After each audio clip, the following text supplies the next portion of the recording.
Seth Ferranti here, your guide through the dark corners of the criminal underworld. As an outlaw filmmaker, author, and journalist, I've delved deep into the minds of gangsters, drug lords, and prison gangs. But my journey doesn't stop there. Let me take you on a thrilling ride as we explore the hidden stories and untold truths that lurk behind the prison walls.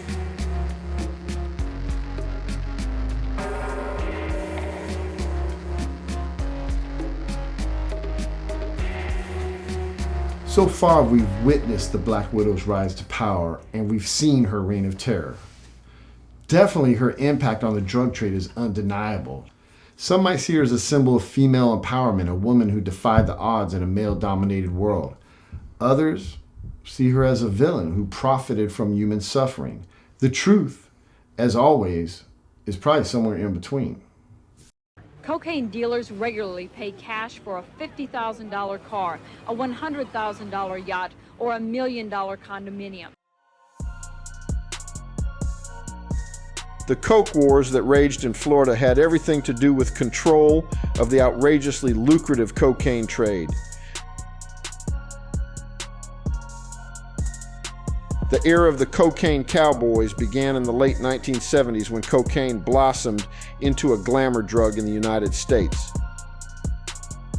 The drug was expensive but in high demand, and Miami geographically was the prime location for importation into the United States. The era has been glamorized everywhere from Scarface to Grand Theft Auto, and the reason for the bloodbath was that Blanco and the Medellin cartel weren't the only game in town. Colombians, Cubans, the mafia, corrupt law enforcement, politicians, investors, bankers, and just about everyone had a hand in the thriving business of cocaine. We mean to end their profits, imprison their members, and cripple their organizations. In the narco world, women usually play minor roles, if any at all. This makes what Griselda Blanco did even more amazing. The United Nations Office on Drugs and Crime produced a report in October 2019 that investigated what roles women play in drug trafficking organizations in Colombia. It suggested that women generally work preparing food for laborers, as coca leaf pickers, and as chemists using chemical processes to extract cocaine from the raw materials. They also worked as mules at the trafficking end of things. Of course, there have always been exceptions like Griselda Blanco, but women tended to be employed in supportive capacities further down the hierarchy, whereas the organizational and management side was still mostly a patriarchal affair. It was extremely unusual that Griselda Blanco, a woman from an impoverished background, became such a key player in the cocaine trade. I think Blanco's rise from poverty and violence in Colombia is complex. We gotta look at, did she have any other options? I mean, obviously, in life, there's always options, man. You can go this way, you can go that way. You can take the high road, you can take the low road.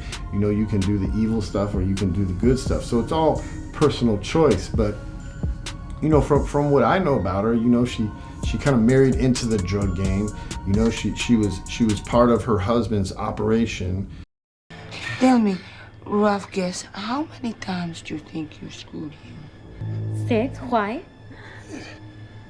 Because that's how many times I'm going to shoot you. No, Griselda. Beside her authorized story, Catherine Zeta-Jones starred in a story about her life. Her legacy still rings loud in underworld circles today, mainly for the fact that she was a woman whose reputation for ruthlessness rivals any male figure of the infamous cocaine cowboys era in South Florida. The fact that Blanco lasted so many years was extraordinary.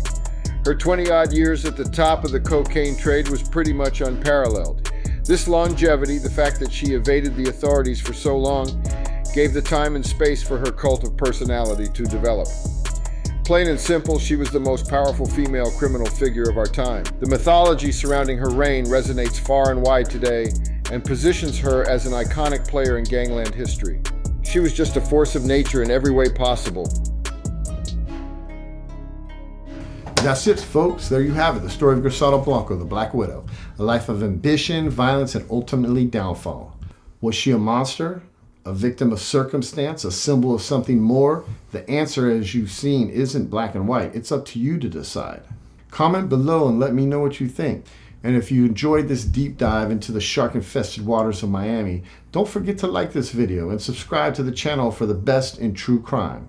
Because here at Seth Ferranti True Crime, that's what we do from the penitentiary to the streets. Don't get it twisted.